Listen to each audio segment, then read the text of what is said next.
Agent Marcus Thompson stepped off the plane at London Heathrow, with sweat beading on his forehead, despite the cool October air.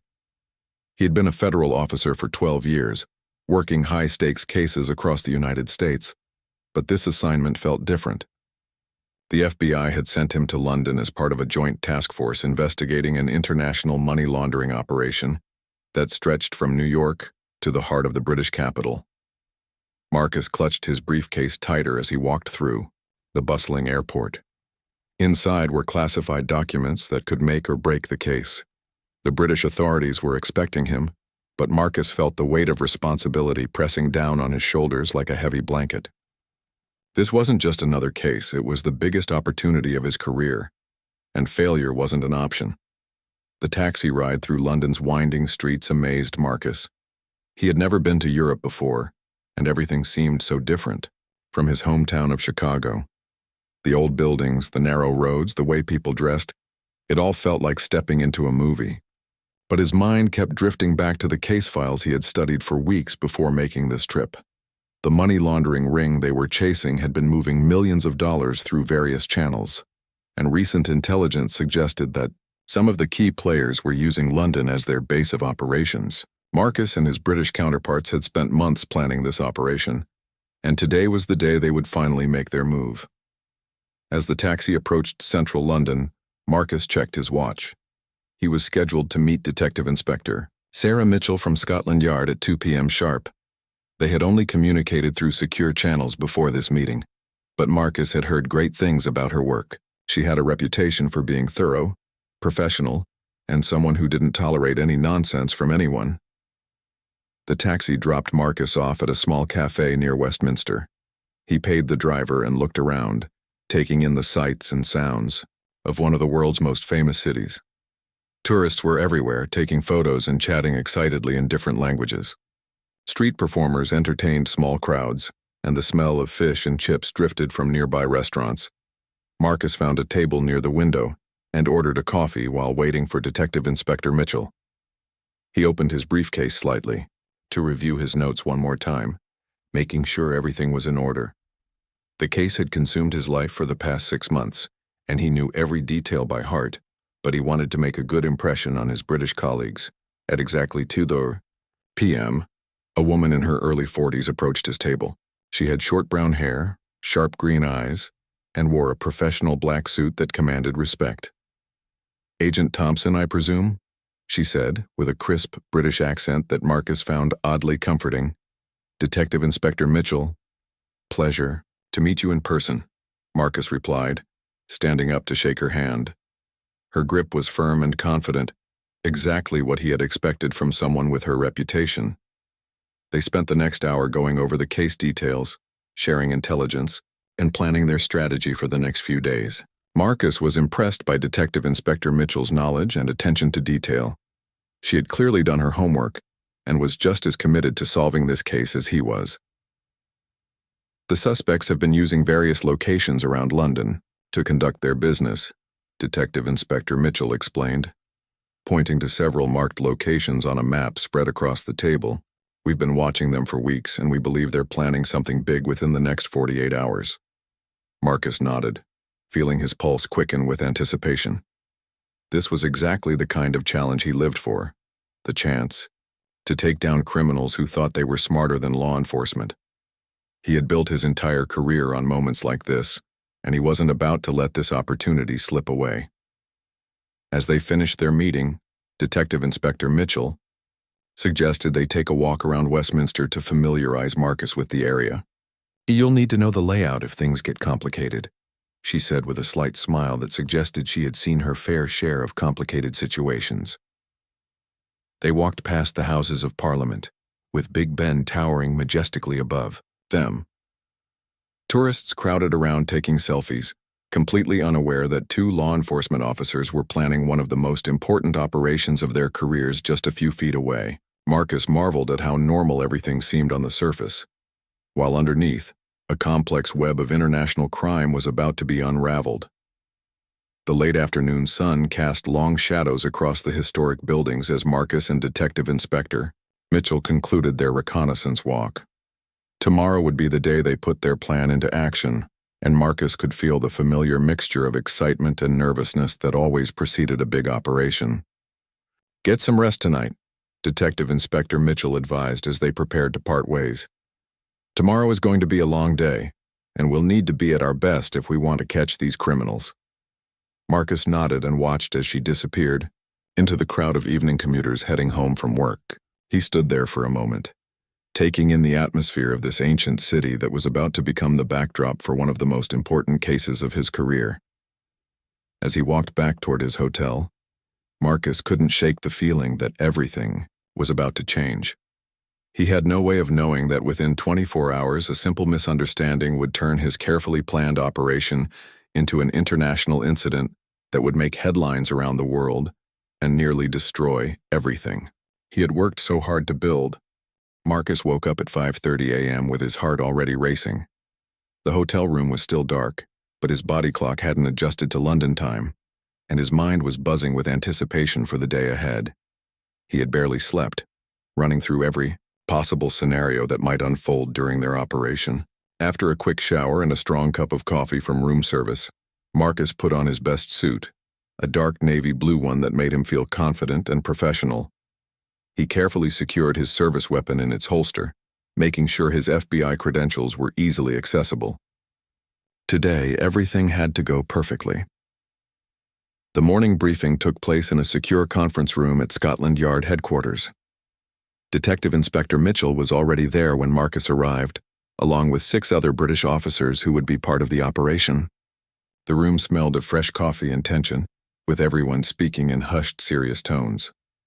"Gentlemen and lady," began Detective Inspector Mitchell, addressing the team gathered around the large conference table.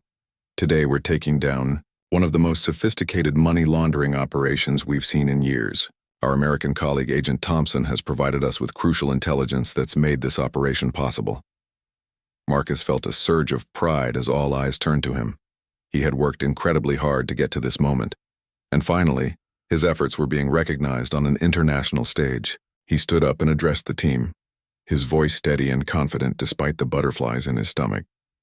"The suspects we're targeting today have been moving approximately $15 million through various British financial institutions over the past 8 months," Marcus explained, clicking through a presentation on the large screen at the front of the room. "We have solid evidence linking them to criminal organizations in New York, Miami, and Los Angeles. The plan was straightforward but required precise timing. 3 teams would simultaneously raid different locations across London where the suspects were known to operate. Marcus would be paired with Detective Inspector Mitchell, targeting the main suspect, a man named Vincent Calabrese, who had been using a luxury apartment near Buckingham Palace as his base of operations. As the briefing concluded, each team member received their specific assignments and communication equipment. Marcus checked his earpiece twice, making sure he could hear clearly. In operations like this, communication was everything, and even the smallest technical failure could spell disaster. "Remember, these suspects are considered dangerous," Detective Inspector Mitchell warned the group. "They've been involved in violent crimes in the past, so everyone needs to stay alert and follow protocol exactly as we've discussed." Marcus nodded along with the others, but inside, he was thinking about how this successful operation would look on his record. He had been hoping for a promotion back home, and bringing down an international criminal organization would certainly help his cause. His supervisor in Chicago had already hinted that bigger opportunities might be available if this mission went well. The teams departed Scotland Yard at 9 a.m. sharp, traveling in unmarked vehicles to avoid drawing attention. Marcus rode with Detective Inspector Mitchell, watching London's morning traffic slowly build as people headed to work. Everything looked so normal and peaceful. Office workers grabbing coffee, tourists consulting maps, street sweepers cleaning the sidewalks. "Nervous?" Detective Inspector Mitchell asked as they stopped at a red light about 10 minutes away from their target location. "Always am before a big operation," Marcus replied honestly. "But that's what keeps me sharp. The day I stop being nervous is the day I should probably find a different job." Detective Inspector Mitchell smiled. "That's exactly what my training sergeant told me 20 years ago. Nerves keep you alive in this business." Their target location was an upscale apartment building just 3 blocks from Buckingham Palace. According to their intelligence, Vincent Calabresi had been using the penthouse apartment as both his residence and his criminal headquarters. The building's doorman had been cooperating with the investigation for weeks, providing crucial information about Calabresi's daily routine and visitors. As they approached the building, Marcus could see the other teams getting into position.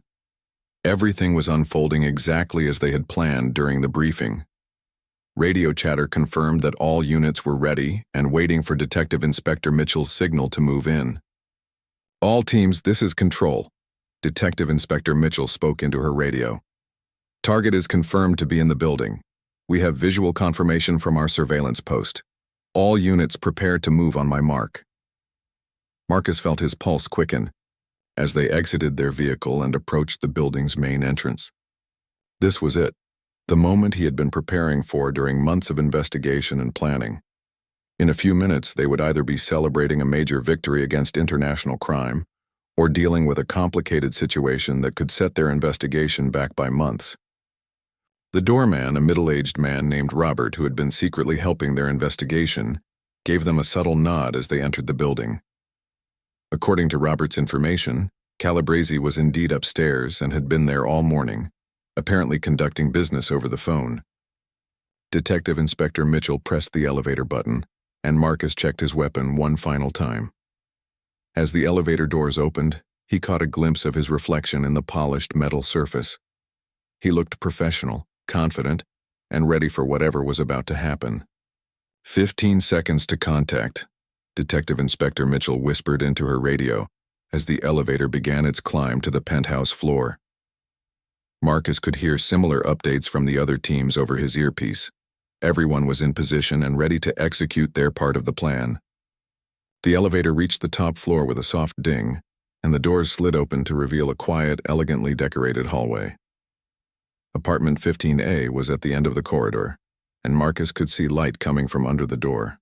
His heart pounded as they moved silently down the carpeted hallway, knowing that in just a few moments, months of careful planning would either pay off spectacularly or go horribly wrong. The raid went flawlessly.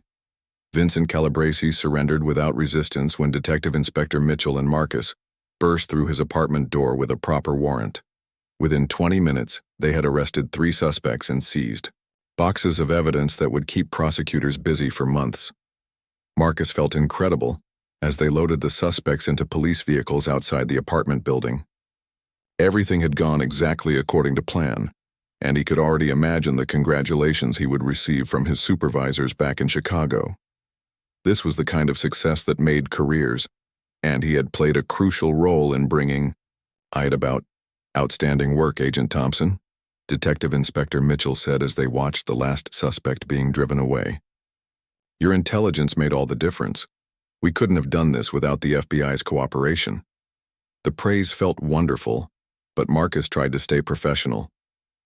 "Just doing my job, Detective Inspector. This is what international cooperation should look like." After spending the rest of the morning processing evidence and completing paperwork at Scotland Yard, Marcus decided to take a well-deserved break. Detective Inspector Mitchell had suggested he explore London a bit, while she handled the initial suspect interviews, which wouldn't require his presence until later that afternoon. Marcus walked through the busy streets of central London, feeling like he was walking on air. The October sunshine felt warm on his face, and everything seemed more beautiful than it had the day before. The successful operation had given him a confidence boost that made him feel like he could handle anything. As he approached the area near Buckingham Palace, Marcus realized he had never actually seen the famous royal residence up close. Since he was in the neighborhood and feeling celebratory, he decided this would be the perfect time to do some sightseeing like a regular tourist. The area around Buckingham Palace was crowded with visitors from all over the world, taking photos and trying to catch a glimpse of the famous building. Marcus joined the crowd, pulling out his phone to take a few pictures that he could show his colleagues back home. That's when he noticed something that immediately caught his attention. About 50 yards away from where he was standing, near one of the palace gates, he saw a man in an expensive suit having what appeared to be a very intense conversation on his cell phone. The man kept looking around nervously, checking his watch and gesturing angrily. Marcus's law enforcement instincts kicked in immediately. After 12 years as a federal officer, he had developed a sixth sense for spotting suspicious behavior, and this man was definitely acting suspicious. The way he kept glancing around, the agitated phone conversation, the expensive clothes that seemed out of place among the casual tourists. Everything about the situation screamed potential criminal activity. Moving closer while trying to blend in with the crowd of tourists, Marcus managed to overhear fragments of the man's phone conversation. The man was speaking in what sounded like a mix of English and Italian, mentioning money transfers and meeting locations. Marcus's heart began to race as he realized this might be connected to their morning operation. What if Calabrese had associates they hadn't identified? What if this man was part of the money laundering network and was now trying to warn other criminals or move evidence before law enforcement could find it? Marcus had seen this kind of thing happen before. Arrest one criminal, and their partners immediately go into damage control mode. The man ended his phone call and began walking quickly toward the palace gates, still looking nervous and checking his surroundings constantly. Marcus decided he needed to act fast before this potential suspect disappeared into the crowd or reached whatever destination he was heading toward. Marcus began following the man, maintaining a safe distance while keeping him in sight. The man's behavior became even more suspicious as he approached the ornate gates of Buckingham Palace. He seemed to be looking for something or someone specific, and his movements were becoming more erratic by the minute. Suddenly, the man stopped near one of the famous red-uniformed Queen's Guards who stood at attention by the palace gates. These guards were one of London's most iconic sights, standing perfectly still in their distinctive uniforms and tall black hats, holding rifles and maintaining their ceremonial posts, no matter what happened around them. The suspicious man began, walking in a circle around the guard, talking on his phone again and gesturing wildly. Marcus watched from behind a group of tourists, trying to figure out what was happening. The man seemed to be getting more agitated by the minute, and Marcus became convinced that he was witnessing some kind of criminal activity in progress. Marcus's mind raced through the possibilities. Maybe the suspect was using the guard post as a meeting location. Maybe he was passing information to someone. Maybe the guard himself was somehow involved in criminal activity. Marcus had heard stories about corruption reaching into unexpected places, and nothing would surprise him at this point. The situation became even more concerning when Marcus noticed the man reach into his jacket pocket repeatedly, as if he was carrying something he was nervous about. In Marcus's experience, people only acted that way when they were carrying weapons, drugs, or other illegal items. Marcus made a split-second decision. He couldn't let a potential criminal escape, especially if it might compromise the investigation they had just completed successfully. He had his FBI credentials and his service weapon, and he was authorized to make arrests when necessary to protect public safety. Moving quickly through the crowd of tourists, Marcus positioned himself where he could get a clear view of both the suspicious man and the Queen's Guard. He pulled out his FBI badge, ready to identify himself as a federal law enforcement officer and take control of what he was convinced was a dangerous situation developing right in front of one of Britain's most important landmarks. Marcus took a deep breath and prepared to make what he thought would be the second major arrest of his career-defining day. He had no idea that he was about to make the biggest mistake of his professional life, one that would transform him from a hero into an international embarrassment within a matter of minutes. Marcus stepped forward with his FBI badge held high, his voice carrying the authority he had developed through years of law enforcement experience. "Federal Bureau of Investigation, I need both of you to step away from each other immediately." The suspicious man in the expensive suit spun around, his face showing complete shock and confusion. What? What are you talking about? I'm just trying to get directions." But Marcus was focused on what he perceived as a potentially dangerous situation. The man's nervous behavior, the phone calls, the way he kept reaching into his jacket, everything pointed to criminal activity. Marcus had learned to trust his instincts, and right now those instincts were screaming that something illegal was happening. "Sir, I need you to slowly remove your hands from your pockets and step back from the guard," Marcus commanded, his hand moving instinctively toward his service weapon. "This is a federal investigation, and I have reason to believe you may be involved in criminal activity." The Queen's Guard remained perfectly still, as was required by his ceremonial duties. These guards were trained to maintain their positions no matter what happened around them, whether it was tourists taking selfies, children trying to make them laugh, or apparently, American law enforcement officers creating international incidents. The crowd of tourists began to notice the commotion, and people started pulling out their phones to record what they thought might be an exciting arrest. Marcus was dimly aware of the growing audience, but his training told him to focus on the potential threat in front of him. "You're making a mistake," the man in the suit protested, his Italian accent becoming more pronounced as his stress level increased. "I'm just lost. I was asking for directions to the nearest tube station. I don't know what criminal activity you're talking about." Marcus studied the man's face, looking for signs of deception. The guy seemed genuinely confused, but Marcus had dealt with plenty of skilled liars over the years. The expensive suit, the nervous phone calls, the way he had been circling the guard post, it all still looked suspicious to Marcus. "What's in your jacket pocket?" Marcus demanded, his hand now resting on his holstered weapon. "You've been reaching for it repeatedly. I need you to slowly show me what you're carrying." The man looked absolutely bewildered. "My phone and my wallet, what else would I have in my pockets?" But Marcus wasn't satisfied. His successful morning raid had filled him with confidence, and he was convinced he was about to prevent another serious crime. The location made everything seem even more important. If criminals were operating this close to Buckingham Palace, it could represent a significant security threat. "I need to see some identification," Marcus announced loudly enough for the growing crowd to hear.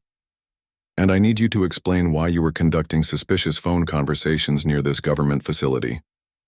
The man slowly reached into his jacket and pulled out an Italian passport and what appeared to be tourist brochures. "My name is Giuseppe Romano. I'm a tourist from Milan. I've been trying to figure out how to get back to my hotel, and I thought maybe the guard could help me, but he won't respond to my questions." Marcus took the passport and examined it carefully, but he was still not convinced. He had seen plenty of fake documents during his career, and the man's nervous behavior earlier had been very concerning. Plus, the phone conversations he had overheard definitely mentioned money in meetings, exactly the kind of talk he would expect from someone involved in money laundering. "What about the phone calls?" Marcus pressed. "I heard you discussing money transfers and meeting locations. Who were you talking to?" Giuseppe looked even more confused. "My business partner back in Milan. We own a restaurant together, and I was telling him about the problems I'm having with the bank transfer for our new equipment. I've been trying to sort it out while I'm on vacation, but the time difference makes everything complicated." The explanation sounded plausible, but Marcus had been trained never to take suspects' stories at face value. Too many criminals had walked free because officers accepted convenient explanations without proper investigation. By now, a substantial crowd had gathered around them. Tourists from dozens of countries were recording the scene with their phones, probably thinking they were witnessing some kind of major law enforcement operation. Marcus could hear people speaking in different languages, all apparently trying to figure out what was happening. The Queen's Guard continued to stand at perfect attention, his expression hidden beneath the shadow of his tall black hat. Marcus couldn't tell what the guard was thinking, but he assumed the man was grateful that an American federal officer was handling what might be a dangerous situation. "Sir, I'm going to need you to come with me for further questioning," Marcus announced, feeling more confident as he took control of the situation. "Based on your suspicious behavior and the sensitive location, I have probable cause to detain you for investigation." Giuseppe threw his hands up in frustration. "This is ridiculous. I'm just a tourist trying to find my way around London. I haven't done anything wrong." Marcus was about to respond when he noticed something that made his blood run cold. The Queen's Guard, who had been standing perfectly still throughout the entire confrontation, had very slightly turned his head. It was such a small movement that most people wouldn't have noticed it, but Marcus caught it because he had been watching the guard carefully. The guard's eyes were looking directly at Marcus, and there was an expression in them that Marcus suddenly realized wasn't gratitude or relief. It was something much closer to alarm and disapproval. For the first time since the confrontation began, Marcus felt a small seed of doubt creep into his mind. Why would the guard look alarmed if Marcus was helping to handle a dangerous situation? Why wasn't the guard showing any signs of appreciation for Marcus's intervention? Marcus looked around at the crowd of tourists, many of whom were shaking their heads and speaking in concerned whispers to each other. Several people seemed to be looking at Marcus with expressions of confusion and disapproval rather than admiration for his law enforcement work. A terrible thought began to form in Marcus's mind. What if he had completely misread the situation? Marcus's growing doubt was confirmed when a British police officer came running toward the scene, pushing through the crowd of tourists who had gathered to watch the confrontation. The officer was clearly responding to reports of some kind of disturbance at Buckingham Palace, and his expression suggested he was not happy about what he was finding. "What's going on here?" the British officer demanded, his authoritative voice cutting through the murmur of the crowd. "I've had reports of someone threatening a Queen's Guard with a weapon." Marcus felt his stomach drop. "Officer, I'm Agent Marcus Thompson with the FBI," he said, quickly showing his credentials. "I was investigating suspicious behavior near this government facility." The British officer examined Marcus's badge carefully, then looked at Giuseppe Romano, who was still holding his Italian passport and tourist brochures. "And what exactly did you consider suspicious, Agent Thompson?" Marcus began to explain his observations: the nervous phone calls, the expensive suit, the way Giuseppe had been circling the guard post, his repeated reaching into his jacket pocket. But as he spoke, Marcus could hear how his explanations sounded to someone who hadn't been caught up in the excitement of the morning's successful raid. "So let me understand this correctly," the British officer said slowly. "You saw a tourist asking a Queen's Guard for directions, heard him speaking to someone about business matters on his phone, and decided this constituted criminal activity, requiring federal law enforcement intervention?" The way the officer phrased it made Marcus realize how badly he had misunderstood the situation. Giuseppe hadn't been conducting criminal business. He had been a lost tourist trying to get help from someone he thought was a helpful local official. The nervous behavior Marcus had interpreted as suspicious had actually been the frustration of someone trying to navigate an unfamiliar city. "The Queen's Guards are ceremonial," the British officer continued, his tone becoming increasingly stern. "They don't give directions to tourists. They don't respond to questions. They maintain their posts regardless of what happens around them. That's their job, and everyone in Britain knows this." Marcus looked at the Queen's Guard, who had returned to his perfectly straight posture, staring ahead with no expression visible on his face. Marcus suddenly understood that the guard's earlier look of alarm hadn't been because of Giuseppe. It had been because of Marcus himself. Giuseppe Romano stepped forward, clearly still confused but now also visibly upset. "I've been trying to understand what's happening here for the past 10 minutes, he said, his Italian accent thick with emotion. "I came to London for a peaceful vacation. I got lost trying to find the underground station. I thought maybe the guard could help me, or at least point me in the right direction. When he didn't respond, I called my business partner to ask if he knew anything about London transportation," Giuseppe continued. "We were discussing a bank transfer we need to complete for our restaurant, but that conversation had nothing to do with anything happening here." Marcus felt heat rising in his cheeks as he began to understand the full scope of his mistake. His confidence from the morning's successful operation had made him overconfident, seeing criminal activity where none existed. He had turned a simple case of a lost tourist into an international incident at one of Britain's most important landmarks. The British officer turned his attention back to Marcus. "Agent Thompson, are you aware that drawing a weapon on a Queen's Guard is considered an extremely serious offense in this country? These guards are members of the British Armed Forces, and threatening them can be interpreted as an act of aggression against the Crown." "I never drew my weapon," Marcus protested weakly. But even as he said it, he realized that his hand had been resting on his holster throughout much of the confrontation. To everyone watching, it probably looked like he was prepared to draw his gun if the situation escalated. "Perhaps not technically," the British officer acknowledged, but your body language and verbal command certainly suggested you were prepared to use force against both Mr. Romano and the guard. This has created a very delicate diplomatic situation." Marcus looked around at the crowd of tourists, many of whom were still recording the scene with their phones. He realized that videos of this confrontation were probably already being uploaded to social media platforms around the world. The story of an American federal agent threatening a Queen's Guard would make international headlines within hours. Giuseppe Romano had calmed down somewhat, but he was still clearly shaken by the experience. "All I wanted was directions to the tube station," he said quietly. "In Italy, if you need help, you ask a police officer or a guard. I didn't know that these guards don't talk to people." The British officer nodded sympathetically. "It's an understandable mistake for a tourist, Mr. Romano. The Queen's Guard are primarily ceremonial, though they are fully trained soldiers. They're not there to provide assistance to visitors. They're there to maintain tradition and ceremony." Marcus, I wanted to disappear into the ground. Everything about the situation had been completely misunderstood by him. Giuseppe was exactly what he claimed to be, a lost tourist from Italy trying to find his way around London. The phone conversation had been about legitimate business matters. The expensive suit was probably just how Giuseppe dressed when he traveled. "What happens now?" Marcus asked, dreading the answer. The British officer looked serious. "This will need to be reported to my supervisors, who will likely contact the American embassy.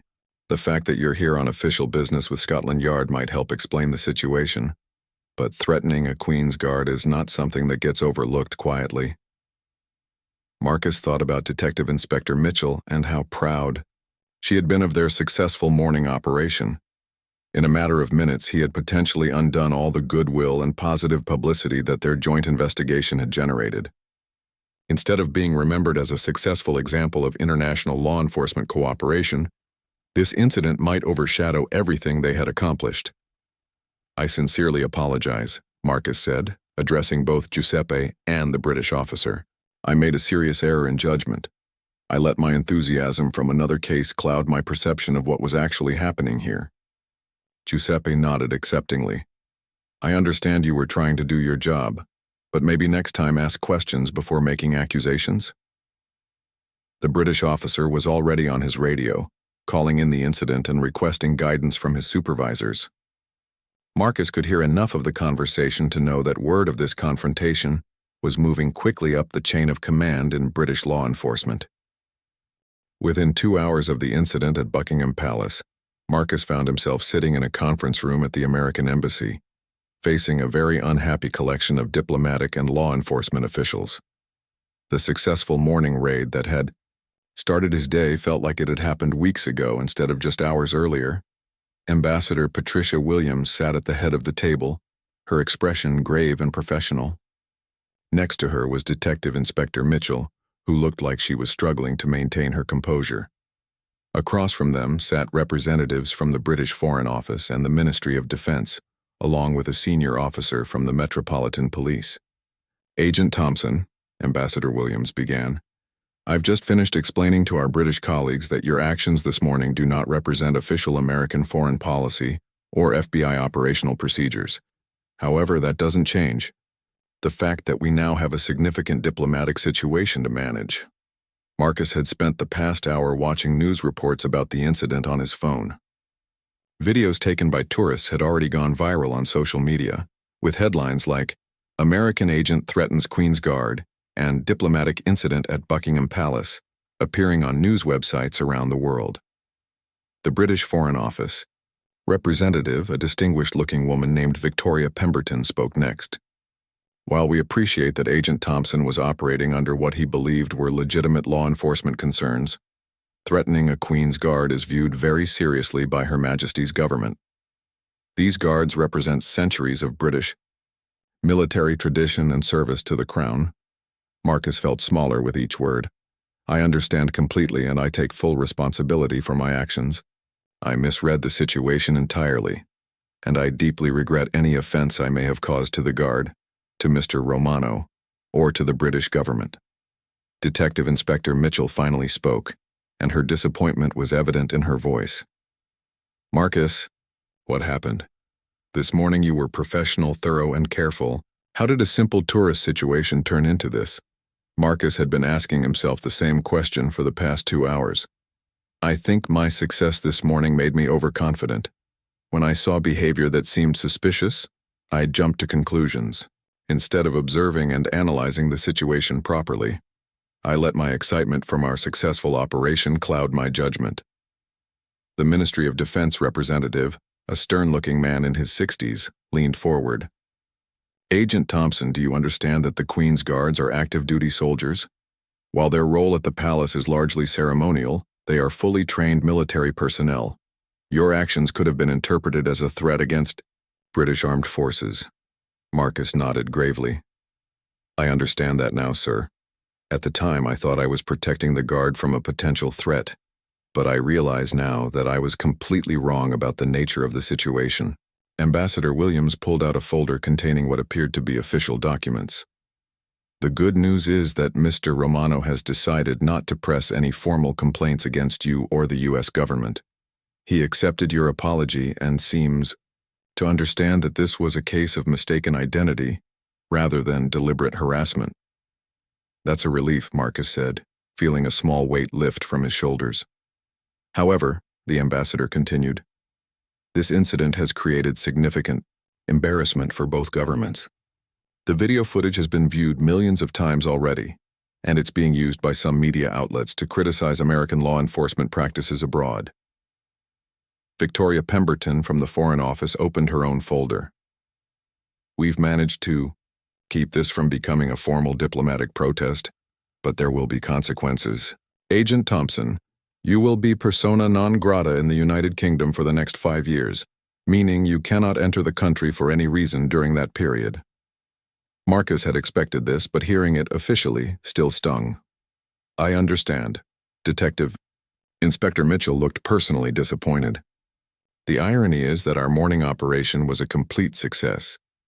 We've dismantled a major money laundering network, seized millions in assets, and arrested 3 significant criminals.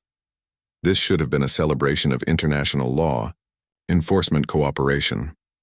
Instead, added the Metropolitan Police representative, the headlines are all about an American agent threatening a Queen's Guard over a tourist asking for directions. Ambassador Williams addressed the room.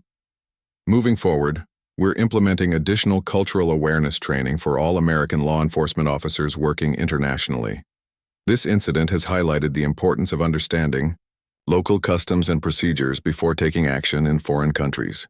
The meeting continued for another hour, with officials discussing public relations strategies, formal apologies, and new protocols for international law enforcement cooperation. Marcus sat through most of it in stunned silence, still trying to process how quickly his career-defining day had turned into a career-threatening disaster. As the meeting concluded, Detective Inspector Mitchell approached Marcus privately. You know, despite everything that happened this afternoon, you're still a good agent, she said quietly. The work you did on the Calabrese case was outstanding. Don't let one mistake define your entire career. Marcus appreciated her words, but he knew the damage was already done. Within hours of the meeting, he received a phone call from his supervisor in Chicago. The conversation was brief and to the point. Marcus was being recalled immediately and would face a formal review, board upon his return. The flight back to the United States was the longest 8 hours of Marcus's life. He kept replaying the incident over and over in his mind, thinking about all the ways he could have handled the situation differently. He could have simply observed Giuseppe from a distance. He could have asked questions before making accusations. He could have consulted with local authorities before taking any action. Most painfully, Marcus realized that his ego had played a major role in the disaster. The successful morning raid had made him feel invincible, like he could handle any situation that came his way. That overconfidence had led him to see threats where none existed and to take aggressive action without proper assessment. When Marcus arrived at O'Hare Airport in Chicago, there were no reporters waiting for him, but he knew that was only because the story hadn't yet connected his name to the incident. The viral videos showed him from behind or at angles that didn't clearly reveal his identity, but he knew it was only a matter of time before someone figured out who he was. The review board hearing took place 3 weeks later. Marcus sat in a sterile conference room at FBI headquarters, facing 5 senior agents who would determine his professional future. The successful Calabrese operation was mentioned, but it was overshadowed by what everyone was calling the Buckingham Palace incident. "Agent Thompson," said the review board chairwoman, "your actions in London created an international incident that damaged the FBI's reputation and strained diplomatic relations with one of our closest allies. While we acknowledge your previous good service record, this level of poor judgment cannot be overlooked." Marcus was suspended without pay for 6 months and demoted from his senior agent position. When he returned to work, he found himself assigned to routine domestic cases with no possibility of international travel. His dream of advancing to a supervisory role was effectively over. The media attention eventually died down, but Marcus never forgot the lessons learned from that October day in London. He became known within the FBI as someone who emphasized careful observation and cultural sensitivity when training new agents. He often told the story of his mistake as a cautionary tale about the dangers of overconfidence and the importance of understanding local customs. Giuseppe Romano, meanwhile, completed his vacation in London and returned to Milan with an incredible story to tell his friends and family. He later said in interviews that he held no grudge against Marcus, understanding that American law enforcement officers work in a very different environment than European tourists are used to. The Queen's Guard, who had been present during the incident, never spoke publicly about what happened, maintaining the stoic professionalism that has defined his regiment for centuries. He continued his ceremonial duties without any indication that the incident had affected him personally. Detective Inspector Mitchell went on to receive commendations for the successful Calabrese operation, and the international money laundering network was completely dismantled, thanks to the evidence seized during their raid. She occasionally wondered what might have happened if Marcus had simply enjoyed a quiet lunch after their successful morning, instead of deciding to play tourist near Buckingham Palace. Years later, Marcus would look back on that day as the most important learning experience of his career. The success of the morning operation had taught him about the value of careful planning and international cooperation. The disaster of the afternoon had taught him about humility, cultural awareness, and the importance of thinking before acting. He never returned to London, but he never forgot the lessons he learned there. And sometimes, late at night when he was training new agents, Marcus would wonder what his career might have looked like if he had simply walked past that lost Italian tourist and minded his own business.